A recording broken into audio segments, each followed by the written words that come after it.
Welcome to By the Books, the podcast helping business owners navigate the complex world of business, tax, and bookkeeping. Now, to the owner and president of Secline, Lindsay Klein. Thanks for joining us, everyone. This is Lindsay Klein with Secline, honest, accurate bookkeeping performed on time, and your host of By the Books. I'm here with one of my favorite guests, Jeffrey Gonzalez, the payroll guru, of course. Hello, Lindsay. Thanks for coming on again. Thanks for having me on. I love that you love to be on this show because it's always fun having you. I think that you and I just have these conversations anyway, so we should just record them. Yeah, I mean, we actually talked about doing that, like just in our Candid Conversations, and then somehow trying to figure out how to monetize it just because they're that entertaining. I think they are. Other people listen in and also agree. So, I think it's true. Well, we did have a mutual client. I don't know if we've told our audience this. We had a mutual client tell us that she listened to an episode of ours, and I don't even remember which one it was. Do you remember? I do remember. And I remember being on the phone, and she's like, it's funny. I was just listening to your episode with Lindsay, and I was cracking up at you guys, like bantering back and forth. And I was like, yeah, that's about how it goes with us. She was telling me that she was listening in the car, and she said, I'm sure the people in the cars next to me at the stoplights were wondering, what the heck is this lady like hysterically laughing at? So apparently we are that entertaining. Well, there we go. I'm sure it helps that she knows both of us. Yes. So she didn't know me yet. I think that was her first introduction to me, and then we started talking. Yeah, I see. Yeah, okay. Yeah. So she had a little bit of information before she started the conversation. I don't know if that's good or bad, but yeah, she did know. She did have some background. So we had talked about this topic last time we were together. We did, and we decided to actually go through with it. Yeah, grit. I'm surprised it took us this long because we kind of talk about it in a roundabout way often. Yeah, but we don't use that word all the time. But when we dived into the definition, we're like, oh, yeah, this is what we're talking about all the time. Yeah. So, yeah. No, absolutely. And I would say, correct me if I'm wrong, see if you agree. We both have grit. Oh, yeah, I would say. Yeah, I agree. So I'm excited to talk about it because I dived into it a little bit over the last couple of days and kind of learned some points about this is the difference between me and you, Jeffrey, is you spend a couple of days on this. Do you know the first time I've pulled up, I mean, I kind of had a general idea of what it was, but the first time I actually got into the computer to actually look at definitions and what it all means and, kind of hone in on what this topic should be was 5 minutes ago. Okay.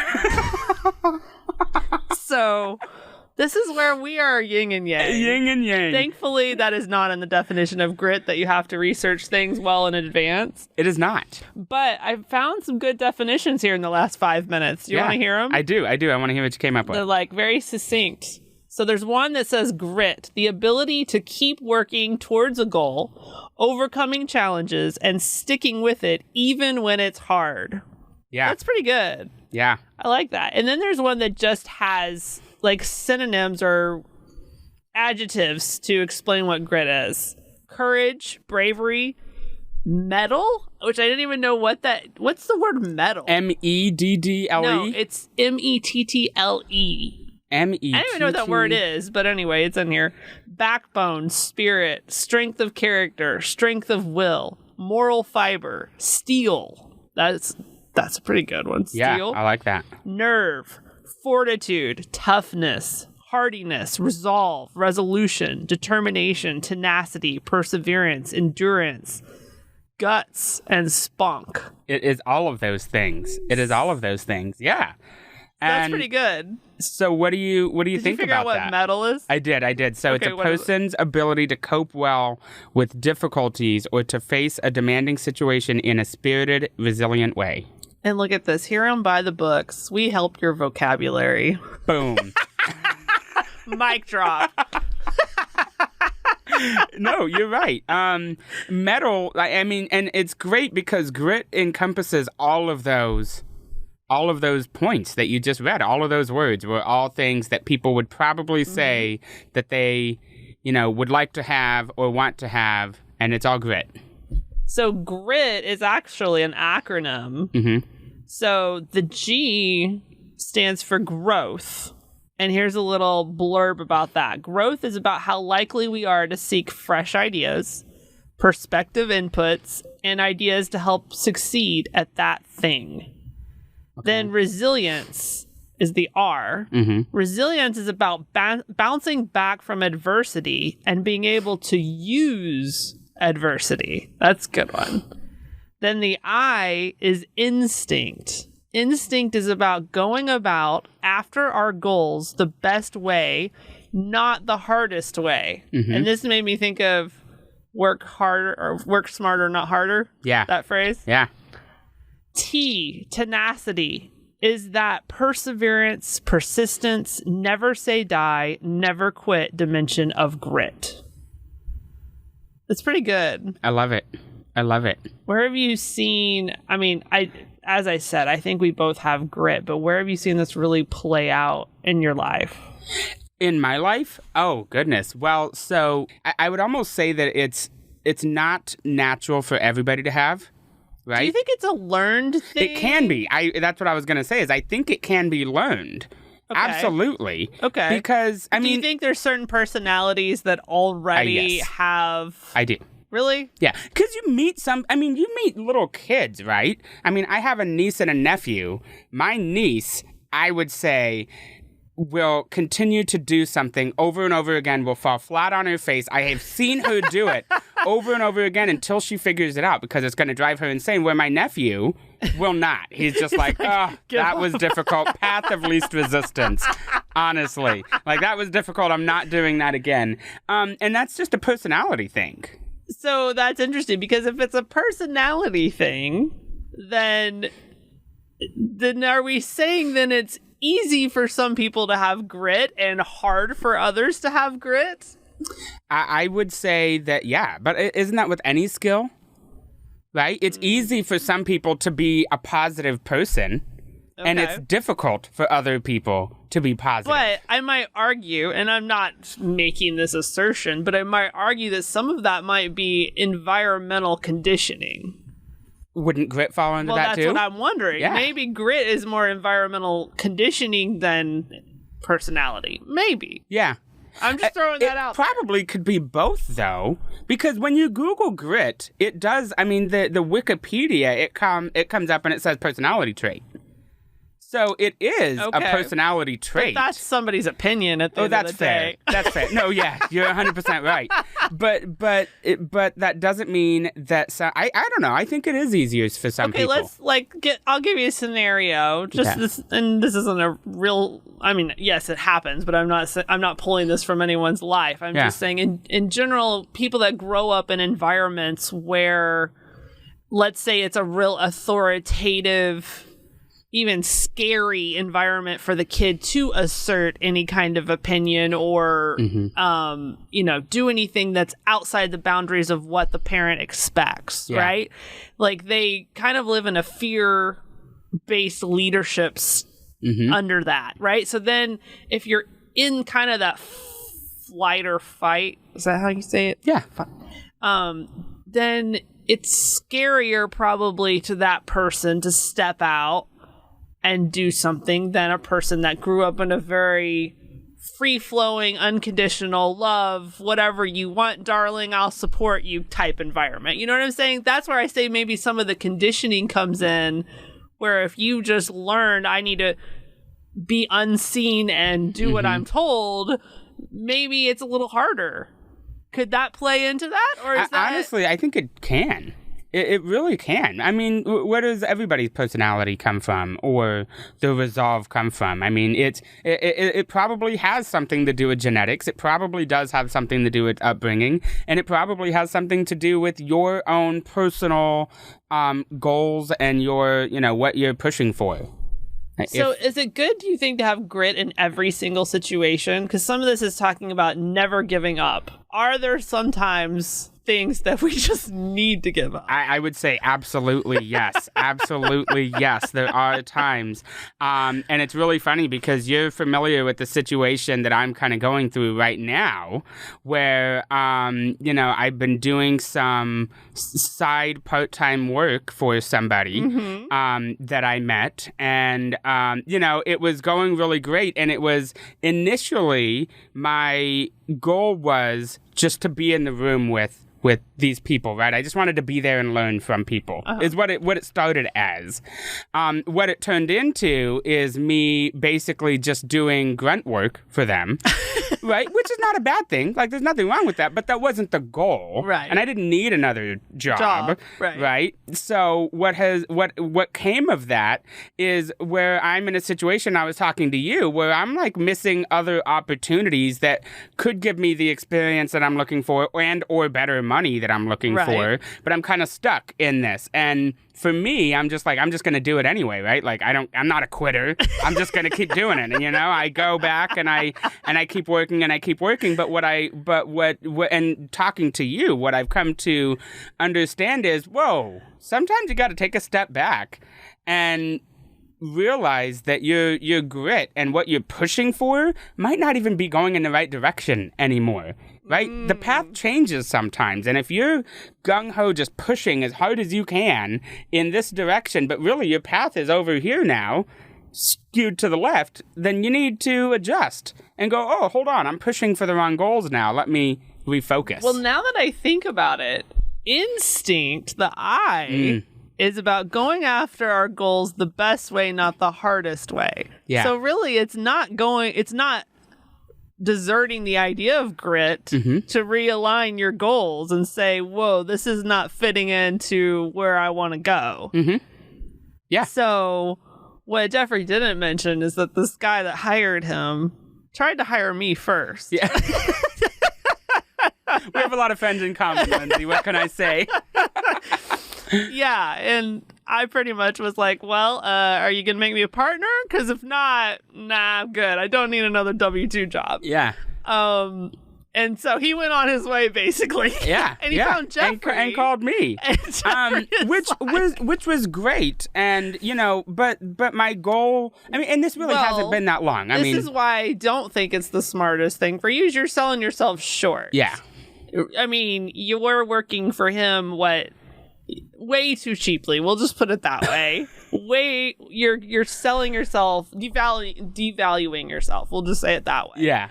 Yeah. And, possibly. Yeah. It'd be one thing if you were getting some sort of intangible value out of this in learning or experience that you need for other things, but it doesn't sound like that's happening. So that's the realization I had to come to. And it's not just that, right? I have a day job, right, where I help people with I'm the payroll guru. That's what I do. Right. So then I'm going at 5-6 o'clock at night to do a second job, which guys, I will call I'll text usually you because I'm a night owl, right? Yeah. And I'll be texting at 11, 12 o'clock at night. I'm not even expecting a response because I'm thinking you're probably asleep. But no, you're still at the office working for pennies. Which again, at the beginning, strategically, I thought it was a good move.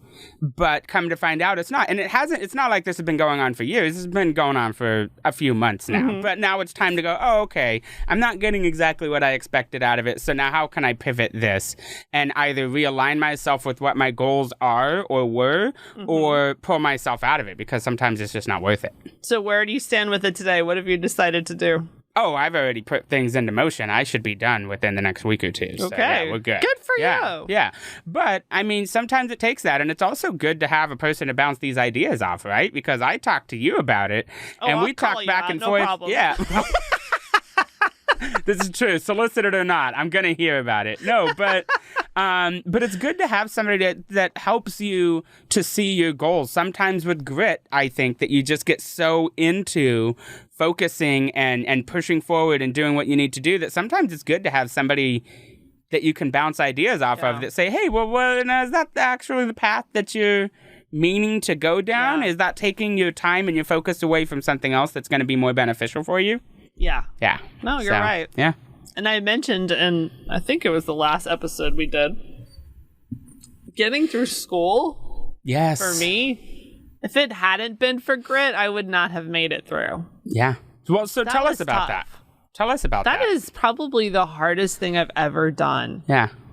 I mean, it's because there's hard things I've done. Childbirth was difficult. Yeah. I never am going to do that again. We'll just say that, right? Not signing up for that anymore. Yeah. But at the same time, childbirth is over typically within a day, right? Fair. Yeah. School, college, that's at least a 4-year commitment if you're going for a bachelor's degree. Yeah. And for me, it took 8 years. While I have kids, while I have a business, while I have all this other stuff going on, my school was an hour away. Ugh. You know, just that was a lot. And so just the magnitude of everything going on, it was highly stressful. Like honestly, that was the hardest thing I've ever done. So this is a great opportunity, though. So, like, put yourself back into your shoes for one of those days. Like, what was your thought process, right? So you've been working all day. You got your kids home from school or whatever they were doing at the time, right? I know this was a few years ago. But you got them home from school. You got them ready. Like, what's your thought process through this whole thing? I want to quit. Yeah? I seriously had that conversation with myself so many times. I want to quit. And what happened? Why didn't you? Because I kept telling myself, I'm going to age. And for some reason, for me, it was age 40. Okay. I started school at 28. Okay. Finished when I was 36, I think. I'm 39 now. So I graduated 3 years ago. Mm-hmm. I told myself, I'm going to be 40 before long. Yeah. And either I'm going to be 40 with a degree, or I'm going to be 40 without a degree. Like, that time is going to pass regardless. Yeah. Right? And there's going to be a day on the other side of this that I can look backward at it and say I did it versus I quit and I still need to do it. You know? Yeah. But it wasn't easy. I even had family pressure to quit. Really? Yes. Wow. I grew up in a family of entrepreneurs where college was not very highly respected. In fact, It was even anti-college. Yeah. Like, we were told about the negative sides of college and how it wasn't necessary. Like, very big entrepreneurial family. Yeah. Pressure was put on me to quit. Yeah. So it wasn't like I had this great support system that, like, rah, hang in there, we've got your back, we're going to help you get through this kind of thing. No, it was an active pursuit to encourage me to quit. So you have all of this going on. You've gone through a long day. Because you did school at night, right? Wasn't that what it was? No, actually. Oh, no? Sometimes it was. What was your schedule? What was that like? At the hardest point, the time when I remember that I was literally finding places in campus where I could just get away from people and cry my eyes out. Yeah. During like that, there was one semester in particular that was just super tough. I had to take full-time hours to keep my scholarships. Oh, that's right. So I had, 12 to 15 hour credit hour schedule, which is a lot especially when you're doing accounting classes, right? Because you're talking statistics. I don't know what it is with the accounting degrees and statistics. Have I ever once used statistics in anything I've done? No. The answer is no. In fact, one accounting professor hit the nail on the head. He said, every single bit of math that you need for accounting, you learned in elementary school. Yes. Like, honestly, and in fact, it cracks me up that people that don't understand accounting, that talk about accounting, and it's always with a math, the framework of, oh, you must be good at math. No, I'm not good at math, and I hate math. Like, if I could compare accounting to anything, it would be law. Yeah. Why? Because you're trying to stay within the bounds of... basically, it's what can you defend to the IRS? How do you make your case? For what? Because there's so much ambiguity in accounting. Yeah. And there are 20 ways to skin a cat. Yeah. If you don't believe me, listen to the episode, my podcast episode about the question every CPA answers differently, where I literally asked the same question to about 20 different CPAs, and every single one gave me a different answer. There is no hard cut line. And nowhere in any of those answers, by the way, was there any math. Right? It's all compliance. It's all law. How do you interpret law? So if I could compare accounting to anything, it's law. Yeah. So these people that, talk about, I had a dad the other day wanting me to mentor his kid and bring him on as an intern so he could learn accounting. And he's explaining to his son why he would like to do it. His son did not seem convinced. Yeah. But he's explaining to him, oh, son, you're really good at math and you love, numbers. And I'm sitting there going, accounting, I don't think that word means what you think it means. If you love math, don't get into accounting. Do engineering. Yeah, exactly. There's so many things you can do with math. Exactly. Yeah. If accounting was all math, I don't think I would have made it through. In fact, that very much influenced the school I went to, because there is a college, UTD, that's like 15 minutes maybe from my house. In fact, when I started school, it was like 5 minutes from my house. Okay. So I went to them first. Like, this would be super convenient. Yeah. I would have had to take an entire extra semester of math, because that school, UTD, loves their math. Got it. And they tout that they are a math school. Like, no matter what business degree you get there, you have to take calculus 3, I wouldn't make it. Math. I would not make it. Yeah. No. So as soon as I saw that, I was like, oh no, I will drive an hour to UNT. Yeah. An hour out of my way to not do that. This is not happening. So that was you being strategic, though, right? Sure. But I mean, that falls into what we're talking about, is you were able to see what's going to benefit you the most. You knew from the beginning that math, is not going to really get you that far with what your career choice was. Well, I hate it. That just comes down to I hate it, Jeffrey. Now, English classes, I loved. That's interesting. I loved them.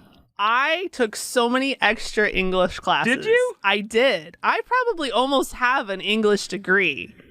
It would have been very easy for me to get that. I'm surprised you haven't just finished that, just for the funsies. Maybe I will one day. But I'm like, what? And I could have gone into that. But what can you do with an English degree? At the end of it, I wanted something that I actually could use. Yeah.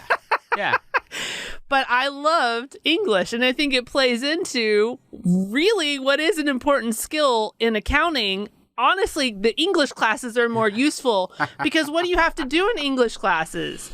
You're arguing a perspective about literature. That was most of our English classes was... That's fair. We've read this text. What does it mean? And you're in these debates with classmates about...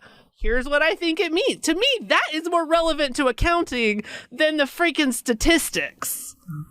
Nobody would ever think of this stuff. I really hope that there's somebody out there that's listening to this right now that is thinking, I want to be an accountant because I love math. No, seriously, this would be so helpful to them. Could you imagine how disappointing that would be 4 years later with the degree, and you're like, I haven't used any of this crap. Yes. Seriously. No. Yeah. So. And there's a thing you're going with me for the first time this coming Thursday, once a month, the CPA Group that meets. Yeah. Okay, so you're going to get to see this for yourself here. But the whole hour, they do it over lunch. The whole hour, they're just debating different questions that people submit. So CPAs submit questions that they're trying to figure out what's the best way to do this for my client. Yeah. And this whole room of probably 60 CPAs, they start talking about how they all would handle it.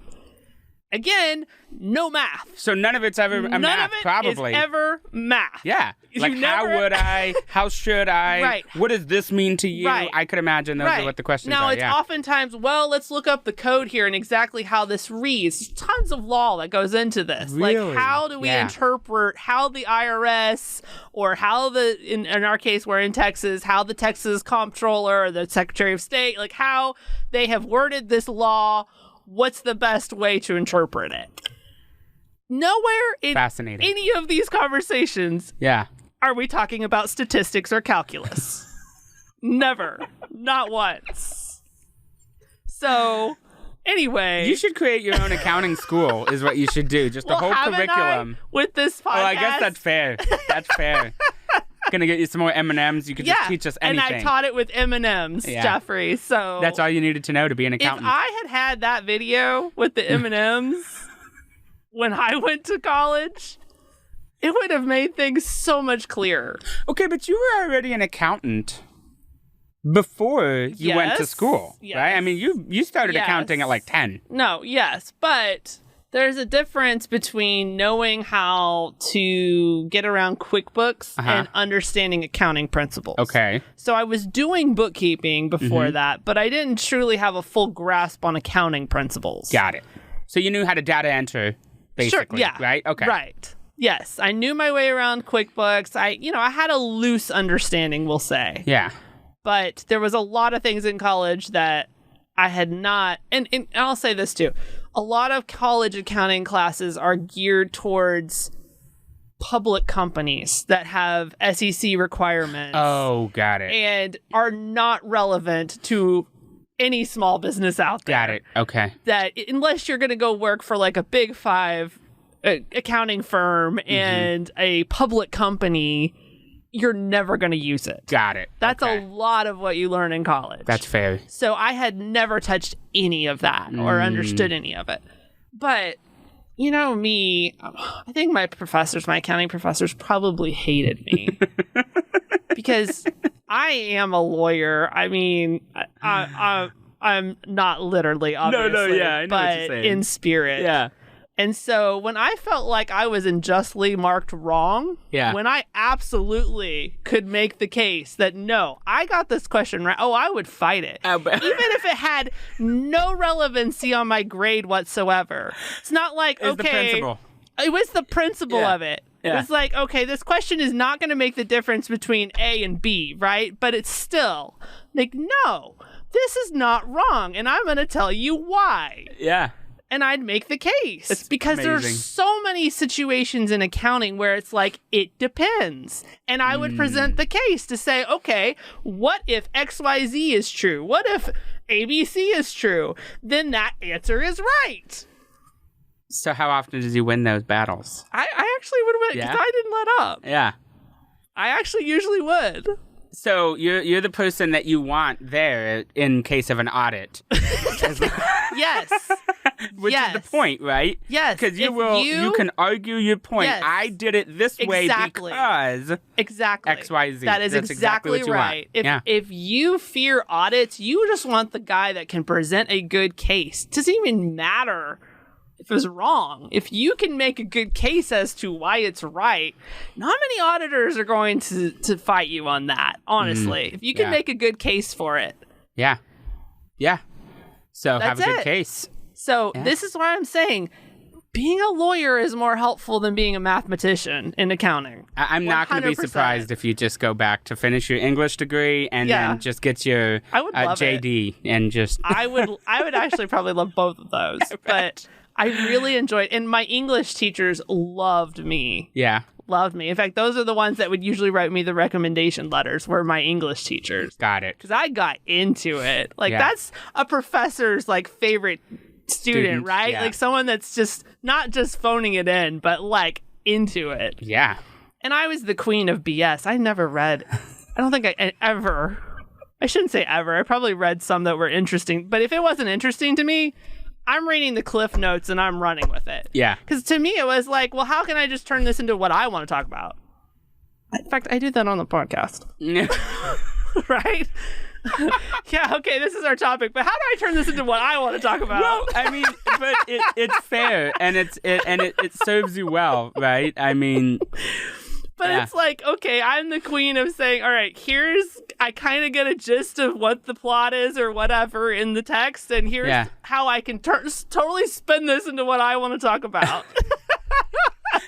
Again, another reason why an attorney Yes, exactly. You can't do that in math class. Yeah, that's fair. Like I can't. I hated math classes so much because it's like there is no. I can't argue it. Right? It's too black and white. You like the gray too much. Oh, I just live love in gray. arguing the gray. And with math, it's the answer is the answer. There's no way. But some people love that, right? The other side of the spectrum are people that are like, no, math is great. Like, it's either right or it's wrong. Yeah. Yeah. What fun is that? Like, we're all having to come to the same answer. How boring is that? No. There's no creativity there. So this is why I would drive an hour every day there and back to avoid the math. Yeah.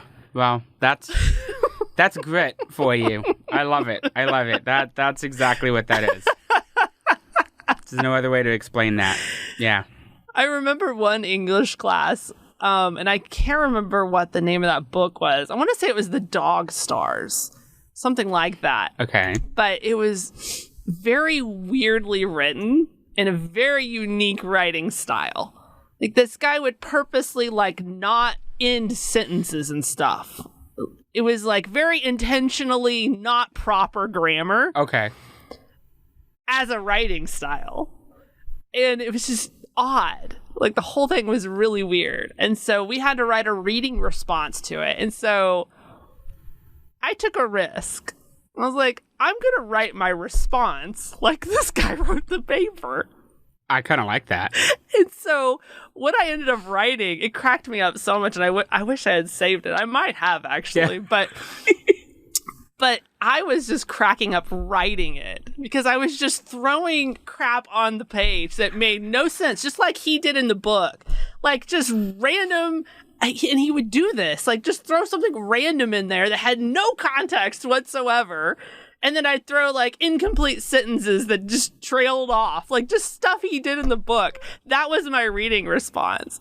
So I'm like, this is a risk, right? Yeah. Because either the teacher's going to think this is greatness, or they're going to be like, no, yeah. This is not a real response, right?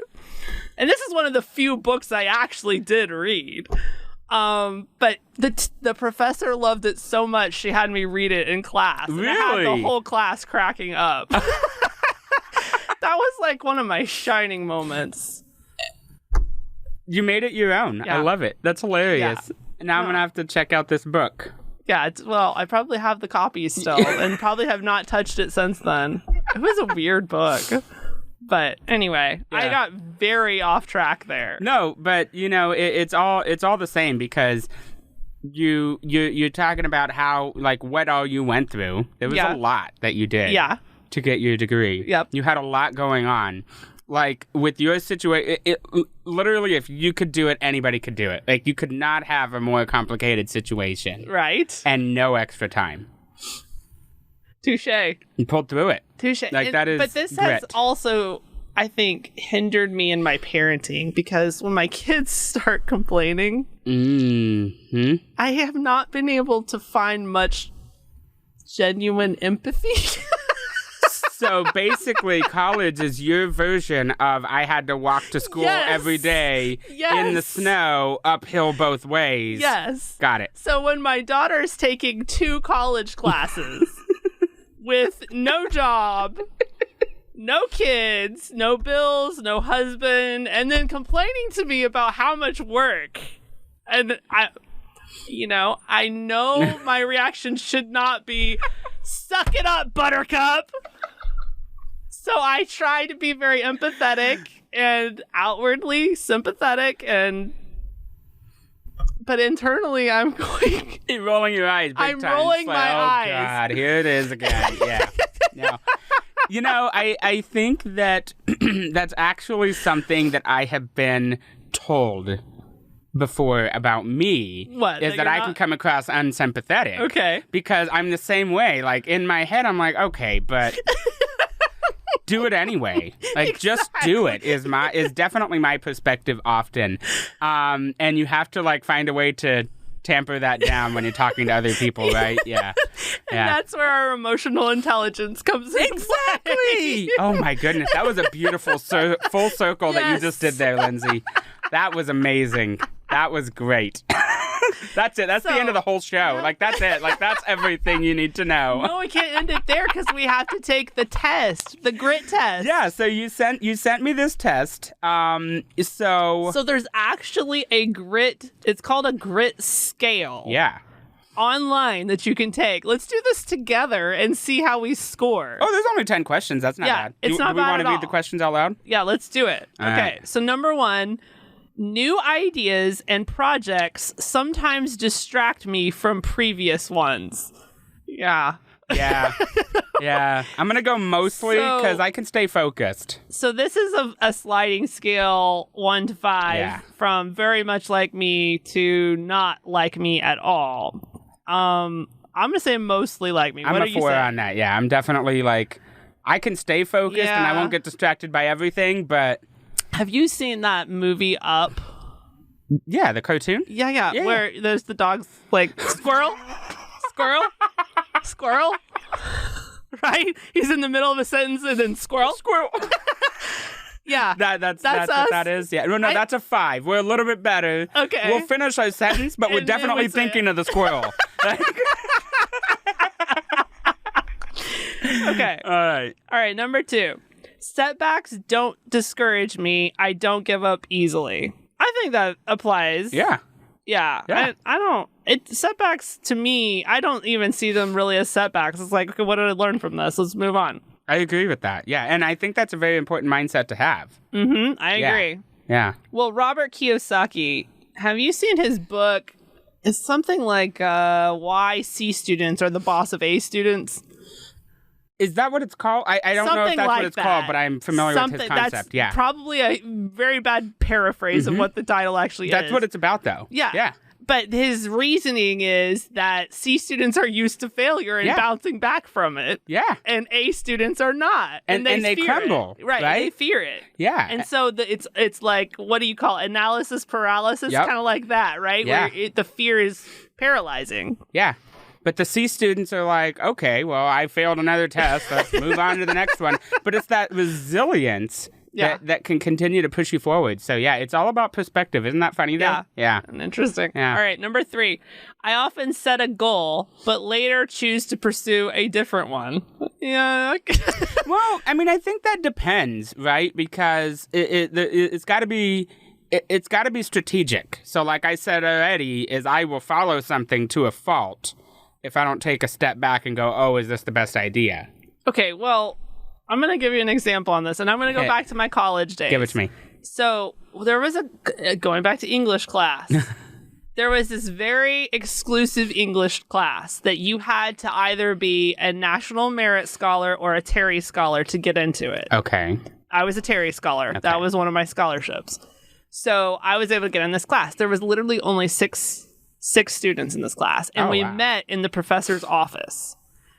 Very unique class. Mm-hmm. Very difficult class. Really? Okay. I'm going to tell you how much. He had us write an essay every single week. It was a reading response. We had to read, and this one I actually had to read it. I had to read it and respond to it with an essay. The essay had to have 27 drafts. What? This professor had written a book where he had outlined basically every grammar issue he could come up with. And he wanted a different draft. He actually originally said he wanted 50 something for each one of these 50 things he had outlined in his book. But then he decided we could do 2 things on each draft, where we were editing for those specific issues on each draft.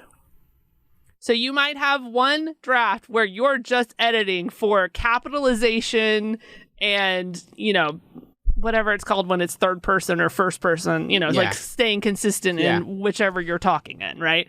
Forget what you call that. Yeah. So one draft would be just editing for that only. From a book? Like, you picking up a book? Or not a book. It was usually a short story or a poem. Got it. So it wasn't a lot of reading. It was a lot of writing and editing. Wow. And the editing was where he was putting a lot of the emphasis. Okay. Right? Okay. So we had to turn in an essay and 27 drafts of corrections where he could see where we corrected for those things on each draft every week.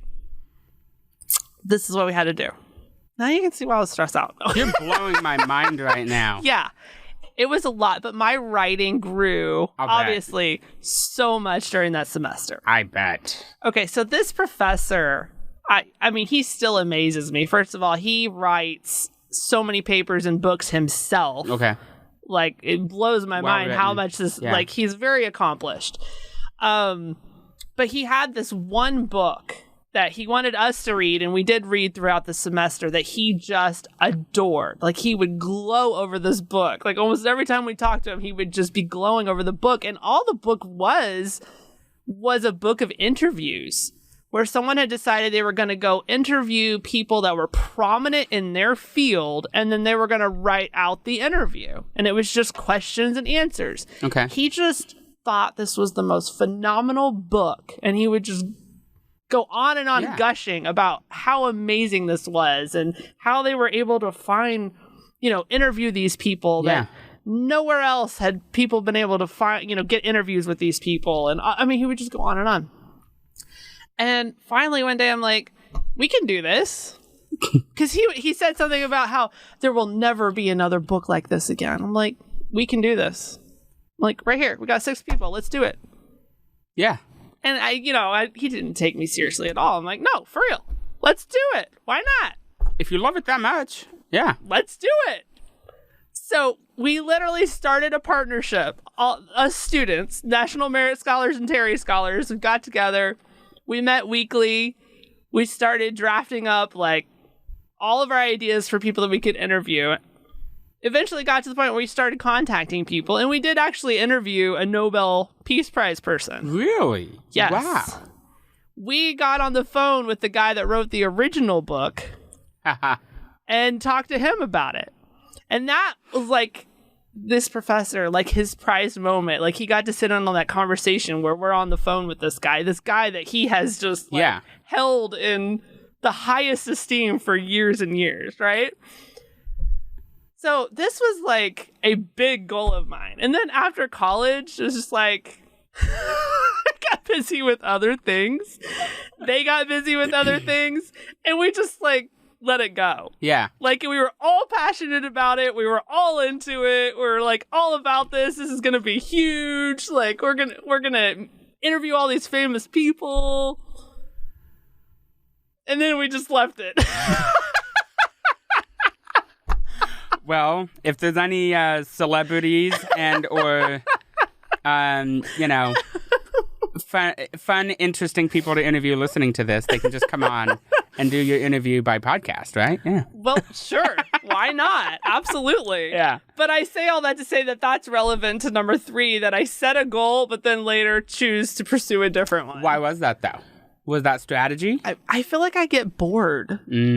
Like, I'm really passionate about, like, oh, yeah, let's do this. And I'm all gung-ho about it. And then it's just like, Feels... I'm over it. That's the whole feeling right there. I'm over it. Yeah. Yeah. That's interesting. It's interesting. But isn't that the case with a lot of entrepreneurs? But I was actually thinking that I feel like that's kind of a trait of entrepreneurs. And I think that once you figure out that is how you are, and start using it to your advantage, all right, it can help you. I think, because what I notice from people that I find successful is that they're commonly like that. They'll have this great idea, they will move in, they'll put all the pieces in place. It's like this big challenge, and they're super passionate about it, and they put it all into place, and then it's going, and then they can move on to the next thing. Isn't that what makes an entrepreneur? That they have multiple things? Because not every business owner is necessarily an entrepreneur.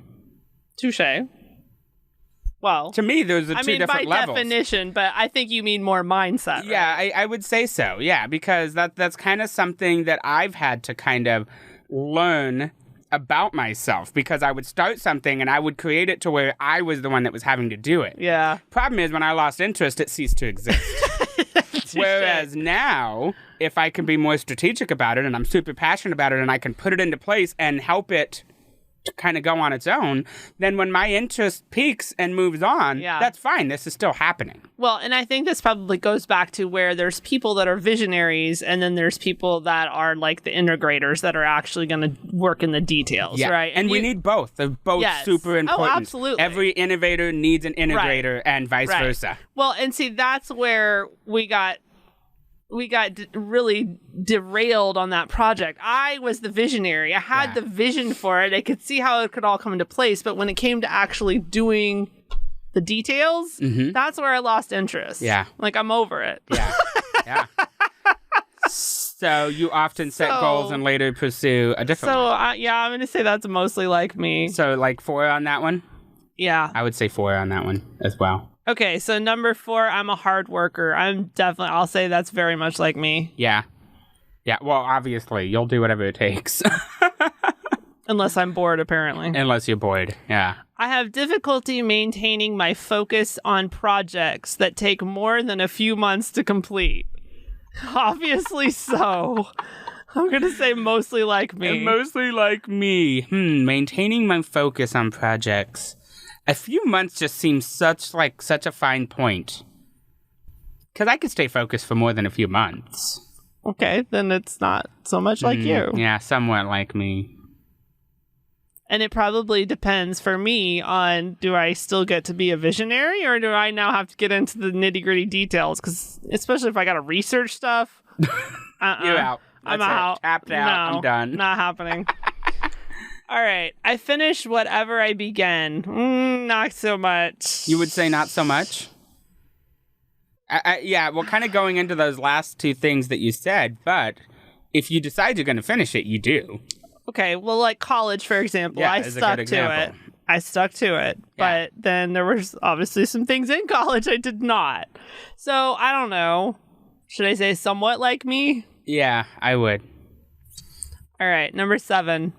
My interest changed from year to year. That's definitely like me. I would say, yeah, that's emphatically. Me too. All right, number 8. I am diligent. I never give up. I am diligent, but I will give up. If it makes sense to. If I'm bored. Yeah. No, legit, well, if I'm bored. Yeah, but if you don't have a passion for it anymore, doesn't that also make sense? Maybe, but I mean... Because that's what grit means, right? Grit is the combination Angela Duckworth, who is like one of the experts of grit, that's what did she say? It's the combination of perseverance and passion is what you come up with grit, right? So if you know, you could have all the perseverance in the world. Obviously you do. Yeah. But if you're no longer passionate about it. Yeah, that's when what is there to be gritty about? Yeah. Okay, so I don't know what to put on this one. Like, what if you're one and not the other? Yeah, some of these kind of contradict each other, don't they? I'm just going to put it in the middle. Yeah, okay. All right, number 9. I have been obsessed with a certain idea or project for a short time, but then later lost interest. Very much like me. Yeah, I'm very high on that scale. Number 10. I have overcome setbacks to conquer an important challenge. Yes. Oh, yeah. Very much. All right, are we ready to get our score? Hit me with yours. Do we need a drum roll? So my grit score, and I guess this is out of 5, right? Yeah. 0 to 5. Okay, mine is a 2.9. Really? Yeah. What is yours? 3.3. Okay, you have more grit than me. I wonder why that is. It's probably because your boredom level has a higher threshold. I have a higher threshold of boredom. Yeah. Which isn't necessarily always a good thing, like we discussed. I've only scored higher than 20% of Americans. That's amazing, though. Yeah. Yeah. Well, and then there's just so many studies, and I encourage anybody listening to this to dive into grit and read this podcasts and TED Talks and all kinds of stuff that's focused specifically on this. But there is a long pattern of research that shows that above IQ, above so many other things, just having grit can lead to success. One of the things that I loved that I read about in the last couple of days was about how we tend to think that when somebody's really good at something, that it's easy to them. Yeah. Right? Michael Phelps is the best swimmer in the world. Right. People think it's easy to him, but when you interview him, yeah, he's like, I love swimming. Yeah. But, okay, well, do you love practicing? No. Getting up at 4 o'clock in the morning to go out in a bathing suit and then jump in a pool and push myself harder than I ever thought I could. Right. None of that is fun. Right. Right? But that's the difference between, me, who just likes to swim sometimes, and him, who, he's the best at what he does. And, but so I think that we kind of get into, not everyone, I think a lot of people, including myself, kind of see somebody that's really good at something and forget how much hard work went behind that. And you try to compare yourself and you're like, well, they're just good at it. That's just the way their brain works. But no, not necessarily. Sometimes they just pulled through it. They just pushed themselves through it, and that's why they're good at it. I feel like my score should be higher just for getting through that freaking detox diet. I should get like a 5.2 just for finishing that, which I'm not even finished with apparently. Yeah. What's happened with that? Because I thought you were finished. Finished. I'm very disappointed with this program because it's a 90-day program. Yeah. And it's specifically targeting, trying to help your thyroid, right? Yeah. But the 90 days just ended, and then it was like, well, you can keep paying us if you want to continue, but otherwise, you're done. I'm like, okay, is my thyroid any better? Well, how would you know? Well, I guess I need to go do second test of the blood work and the GI map test. Okay. But they didn't even have me do that. And I guess I just assumed at the end of this 90 days, I was going to know whether or not I had made any progress on my thyroid. Well, you took a test to start. Yes. So 90 days ago. I know my original numbers. I have no idea what they are now. And there's no wrap up? No, exactly. Lindsay, I can't just walk away. And I was like, really? Yeah. Is my thyroid any better? And they were like, well, this is, of course, this is a lifelong journey. And, it's going to probably take at least a year of these changes for you to start seeing, your gut inflammation go away and all that. So basically, you pay for 90 days of coaching and these therapy sessions and all of that. But you're on your own after that unless you want to keep paying. Okay, but now you're a quarter of the way through. Yeah. Theoretically. And boy, where are your results? Again, I should be getting a 5.2 for my no dairy, no gluten, no alcohol, no caffeine, no sugar diet. But I thought it was easy. No. Those are all your favorite things. But I will say, and as you know, I have had a few cheat nights I've been implementing lately. No. Yep, I know. But yeah. But most days I'm on the no fun diet. And by most, we're talking out of 3 months, you've had what, 2, maybe 3? Well, I might have had a bad week last week. Oh, okay. Last week, I think I had 3 cheat nights. Oh. So now there's 2 problems here, Lindsay. The first one is that you're having cheat nights. The second thing is you didn't invite me, obviously, because I don't think I was there for any of those. Well, you were out of town. That's true. So that's fair. How was I going to have it with you? Okay, that's fair. Yeah. And yeah, as you know, and I won't get into all that right now because we're already an hour into this, but had a bad weekend.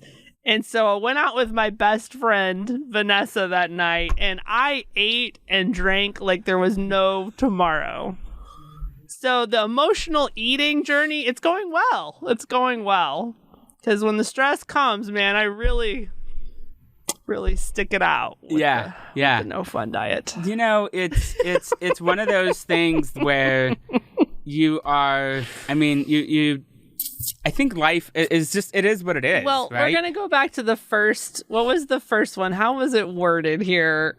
Or no, the second one, number 2. Setbacks don't discourage me. I don't give up easily. So, you know what? On Sunday, the day after I ate and drank like there was no tomorrow, I went back to the no fun diet. Resilient. I'm not despairing over this, right? Yeah. I had a bad week. It sucked. I definitely emotionally ate, so clearly still have an issue with that. But that's okay. This is a marathon, not a sprint. Well, and we got to remember where you were. All right, so let's say 6 months ago. How many emotional eating incidents would you have had in that 1 week? Well, if we rewind far enough, okay, let's go back a year and a half then. Then it was every day. And so now we're fast forwarding, and you've had one incident in the last year-ish.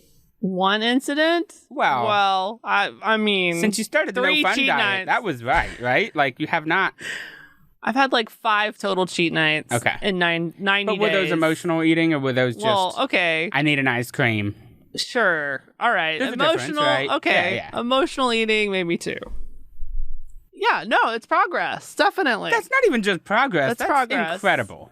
So we're getting there. Yeah. We're getting there. Yeah. We're not going to be discouraged by the setbacks. That's the point. Resilience is the R. So one day, hopefully, I can be completely neutral when it comes to food. You just won't even eat it anymore. You'll just, it's just the air diet. That sounds terrible. Worse than rabbit food.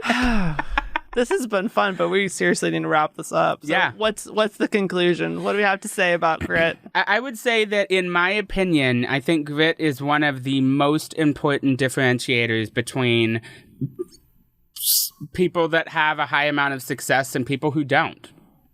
Mm-hmm. I would say that's a big one. J.K. Rowling comes to mind because I've heard she tried to get her book published with about 300 different publishing companies before one finally said yes. Yeah.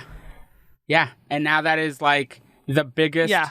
I mean, she's a household name at this point. Right. And then you hear about people like Colonel Sanders, right? Like, how old was he and how many recipes did he do, right? Because he's always in that list when you talk about like not giving up, because some of these people, JK was another one where they just pushed so hard.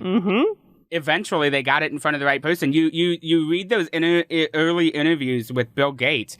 I forget how many meetings he set, but like he reached out to like 1,000 people, maybe more than that, and then he got meetings with 10 or 15, and out of those 15, only 2 had a second call, and only 1 invested. But that's grit. You have to give your pitch 1,000 times. That may be us soon when we start trying to find investors with our pitch deck. That's fair. So we got to have grit. That's right. Are you ready? I'm ready. Let's do it. Let's hope my 2.9 can get me through. My 3.3 will help you. So we got this. Together, we have a 5. Yes, but out of 10. We're halfway there. Okay, that's fair. All right, how can people find you if they want to reach you? They can find me on LinkedIn, Jeffrey Gonzalez, and in the Dallas Metroplex. Payroll Guru is what it says, or they can call me at 214-551-4650. And I'm Lindsay Klein with Sakline, Honest, Accurate Bookkeeping, performed on time, and you're hosted by the books. You can find us at sakline.com, sakline.com, and email us at info@sakline.com. Until next time, have a great week, everyone. By the Books is presented by Sakline. Honest, accurate bookkeeping performed on time. For more information on Sakline services or to get a hold of Lindsay, visit sakline.com or email info@sakline.com. The information provided on this website and podcast does not and is not intended to constitute legal advice. Instead, all information, content, and materials available are for general information purposes only. Information provided by Sakline may not constitute the most up-to-date legal or other information. Listeners should contact their attorney to obtain advice with respect to any particular legal matter and should refrain from acting on the basis of this information without first seeking legal advice from counsel in the relevant jurisdiction. Only your individual attorney can provide assurances that the information contained herein and your interpretation of it is applicable or appropriate to your particular situation.